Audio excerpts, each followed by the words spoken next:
आज मैं आपको लसूड़ों का अचार का बताऊंगी कि लसूड़े का अचार कैसे डाला जाता है, क्योंकि ये बहुत ही लजीज बनते हैं। इनका अचार बहुत ही अच्छा होता है। ये मैं इन्हें इकट्ठा डालूंगी आम के अचार में, क्योंकि लसूड़े जो हैं वो आम के अचार के अंदर ही खट्टे होते हैं, वैसे वो खट्टे नहीं होंगे, इसलिए मैं ये दोनों का मिक्स अचार डाल रही हूँ। लेकिन मुझे ये लसूड़े मिल गए आज, बहुत मुश्किल से मिलते हैं, इतने ज़्यादा नहीं होते। ये देसी लसूड़े हैं, ये इतने ज़्यादा महंगे नहीं होते। पाकिस्तान में ये तकरीबन 50 रुपये किलो मिल जाते हैं। ये देसी लसूड़े हैं, इसको मैंने अच्छी तरह धो लिया है। ये देखें, ऐसे इनको पकड़ना है और ऐसे इनकी डंडी तोड़ देनी है। ये हाथ से भी टूट जाते हैं ऐसे। ये सारी डंडियाँ मैंने ऐसे तोड़ के लसूड़ों को साफ़ कर लिया है। चले मैं अब आपको तलना सिखाती हूँ कि लसूड़ों को कैसे अचार डालने के लिए तैयार किया जाता है। कुछ लोग बॉयल करके डालते हैं, सबका अपना अपना तरीका है, लेकिन मैं आपको अपने तरीके से सिखाऊंगी। मैं इन्हें तल के बनाऊंगी। चलें अब हम लसूड़े फ्राई करना स्टार्ट करते हैं। ये मैंने आपके सामने एक कढ़ाई के अंदर लसूड़े डाल दिए हैं और इसके अंदर ये इस तरह 2 चम्मच सरसों का तेल डालूंगी। तेल ज़्यादा नहीं डालना, बिल्कुल थोड़ा सा, 2 चम्मच सरसों का तेल डालना है। और ये थोड़ी सी हल्दी डालेंगे और ये थोड़ा सा नमक डाल के इनको हमने अच्छे से फ्राई कर लेना है, ताकि इनकी जो लेस है वो ख़त्म हो जाए। कुछ लोग लसूड़ों को बॉयल करते हैं, लेकिन हम इन्हें फ्राई करेंगे। फ्राई करने से भी ये बहुत अच्छे बनते हैं। ये तेल था, मैंने मसाले के अंदर से निकाल के डाला है। ऐसे इनको चम्मच को बराबर चलाते रहना है। जैसे इनका कलर चेंज हो जाएगा फिर हम इन्हें निकाल लेंगे। ज़्यादा फ्राई नहीं करना, बस हल्का हल्का ही फ्राई करना है। जैसे ही इनकी लेस ख़त्म होगी तो मैं चूल्हे को बंद कर दूँगी। फ्राई करने से इनका कलर जो है इसी तरह येलो येलो रहेगा, काले नहीं होंगे। ये देखें, लेस निकलना शुरू हो गई है। और 3-4 चम्मच तेल के डालने हैं, बहुत ज़्यादा तेल लेके नहीं इन्हें फ्राई करना। ये लसूड़ों को मैंने बहुत अच्छी तरह फ्राई कर लिया। इनकी जो लेस है सारी ख़त्म होगी। ये देखिए नीचे आ गई सारी। लसूड़े हमारे बिल्कुल अच्छी तरह से फ्राई हो चुके हैं। अब हम इन्हें किसी ट्रे में या किसी बड़े सारे बर्तन में निकाल लेते हैं। ये मैंने पहले से निकाल कर रखे हुए हैं, ये बाकी भी इसी ट्रे में निकाल लेते हैं। ये इनका कलर जो है इसी तरह रहेगा, वैसे ऊपर ऊपर से उठाना है इन्हें। अगर कोई साथ लेस आ भी जाए तो उसे रिमूव कर देना। ये मैं ऐसे आहिस्ता आहिस्ता से निकालूंगी, ताकि जो लेस है अंदर जल गई है वो लसूड़ों के साथ ना लगे।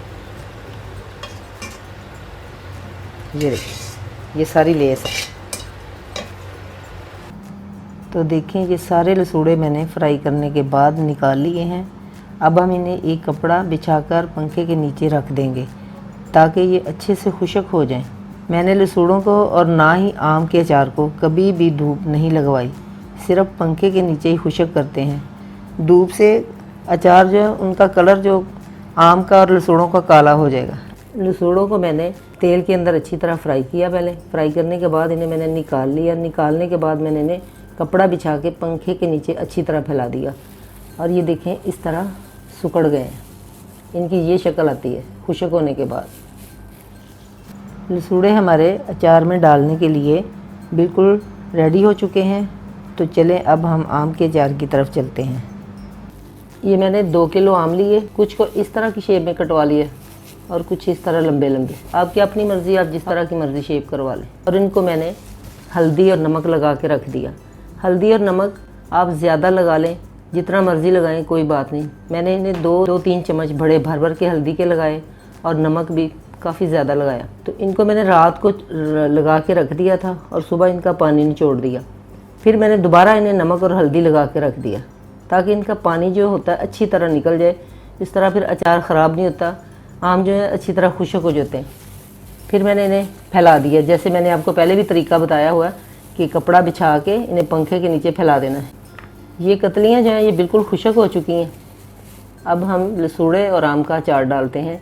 ये आप ऐसे भी अचार डाल सकती हैं।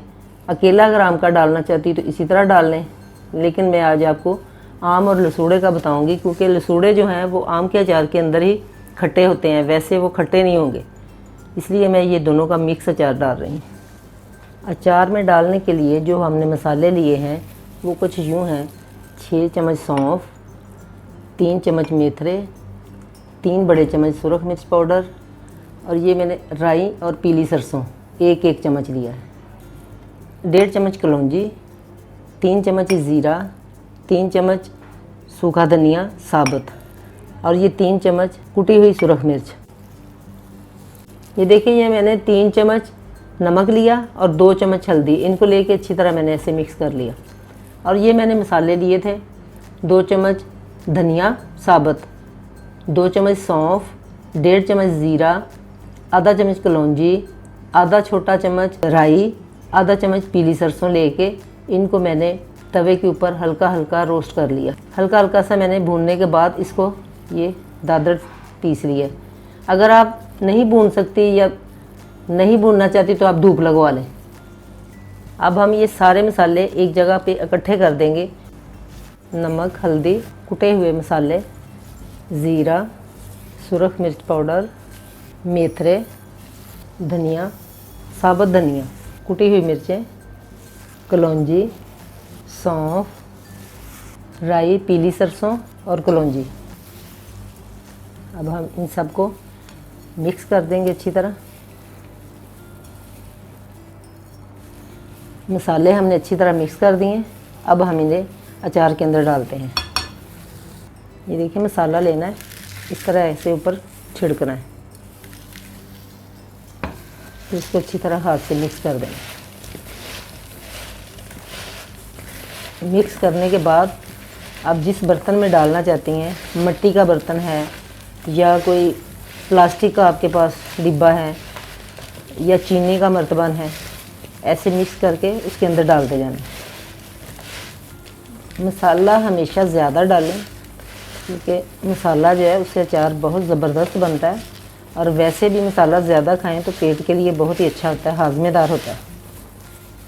ये देखें, अच्छी तरह मिक्स हो चुका है। लसूड़ों का मैंने मसाला लगा के निकाल लिया, और उसी बर्तन में मैं अब आम के कतलियों को भी मसाला लगाना आपको बताती हूँ।